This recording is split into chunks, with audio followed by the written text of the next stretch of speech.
have sent a directive to the secretaries of the counties that were involved, instructing them to make a check into this particular problem. It's inconceivable to me how an inspector could fail to carry out the instructions, since letters were sent to the inspectors and the stickers were in an envelope with attention in large letters on the outside of the ballot book where they couldn't possibly open it without seeing them. Now the inspectors get paid for 3 days' work where the other election officials get 1 day's pay. The reason being that they are to pick the supplies up the day prior to election, check them, follow out the instructions in the ballot box, and see that everything is in readiness. Now, over 3,000 inspectors did a wonderful job.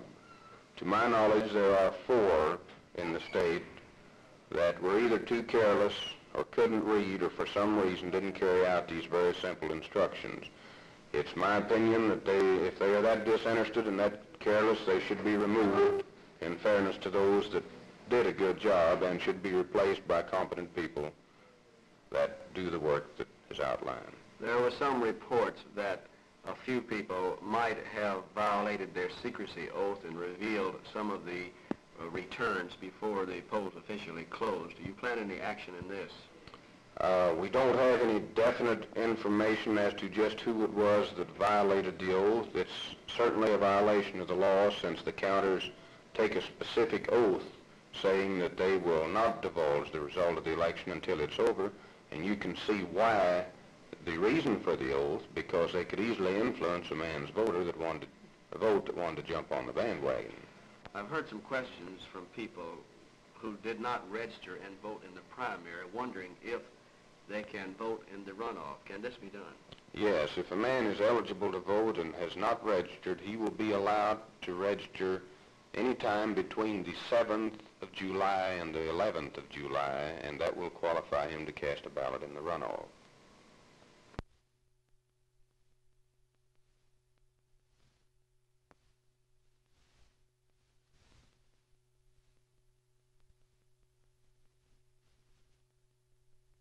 Well, who or what do you think is responsible for this mix-up over Max Finley's name on the ballot? Well, Max Finley, of course, was kept off first by Mac Q. He didn't want to run against anybody. He's old and tired. And when they couldn't keep him off, why, they had to follow the Supreme Court dictate. And George Key and Gary and Mac Q are old cronies. And the thing I'm criticizing, when they made the decision that they had to send these stickers out and put on the ballots and send them to the county election board, they're right in the Capitol with 9 news hounds that are just hunting for any kind of story. This was an unusual thing. The ballots were out, they had to send out stickers. They never told the press at all, so people would be looking for those stickers. They just sent out instructions to the election board, and as a result, some election boards didn't paste Finley's name on, and in my opinion, Finley will be entitled to another election at the taxpayers' expense just because of the stupidity of the election board, first in turning Finley down and making a bad ruling, because McHugh says, it's too hot, I'm too old, don't put me in there with that young man. And then, by not giving it to the press and not doing it properly, people didn't get a chance to vote, so the Supreme Court will probably call for another election. I was very much surprised. I thought Bill Atkinson was going to lead by a bigger margin, and I'm sure he will this next time. What did you think about the surprising to some people showing made by Mr. Edmundson? Well, I think that we can't overlook the attractiveness of youth, and I think he got a strong woman's vote. Strong woman's vote? You think Yeah. it appeals to the women? Oh, definitely. Why is that? Well, he's just a pretty good-looking young man, and they like that. Well, I don't know. I think he's young, and he seems like he has a lot of good ideas. Good ideas. One man told us a while ago he thought he appealed to the women. Do you think that's true? Might be. He's a very attractive Does person. he appeal to you? Well, I don't believe I'll answer it on the grounds that might incriminate me. Well, I imagine it's because he's such a useful and energetic candidate. He had a lot of very exciting television programs during his campaign, which were very well planned, and His personality was well projected. You sound like an Edmundson supporter. No, I'm not. In fact, I'm an Atkinson supporter. It looks like it's going to be very interesting. About the 22nd of this month. Well, I was really surprised at these two people that were in the runoff. You were? Yes, I was. Did you think Edmundson would make the showing that he did? No, because I was not making a stand on any issue. I couldn't figure out how he did that. Well, I thought Atkinson was ahead. Were you happy about the outcome? Yes. We've been told by one gentleman today that Mr. Edmundson appeals to the ladies. Does he appeal to you?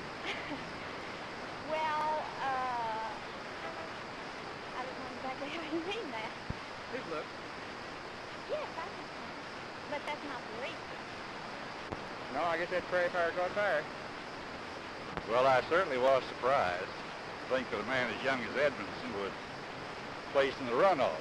Do you have any? The idea of him coming in first, that just is unbelievable. Do you have any explanation for his showing? Nothing except I think the people may be tired of the old State House gang and are ready to see if they can do anything about it.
Mrs. Vorhies is a wholesaler of fireworks. How do you find sales are going this year compared to other years?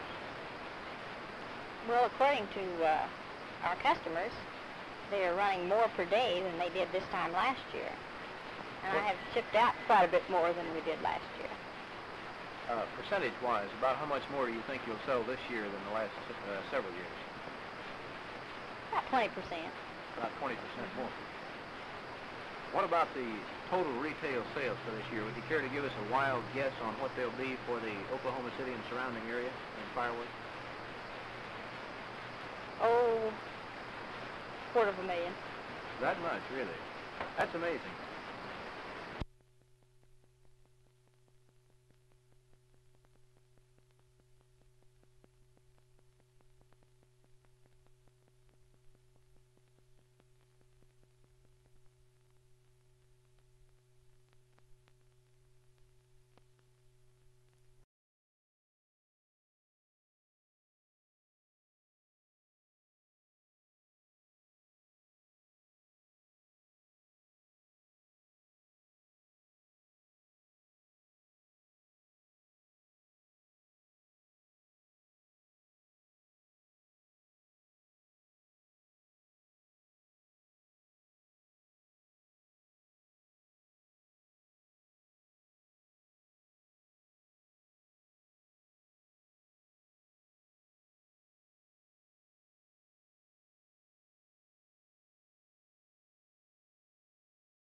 Governor, let me be governor one time before I get too old.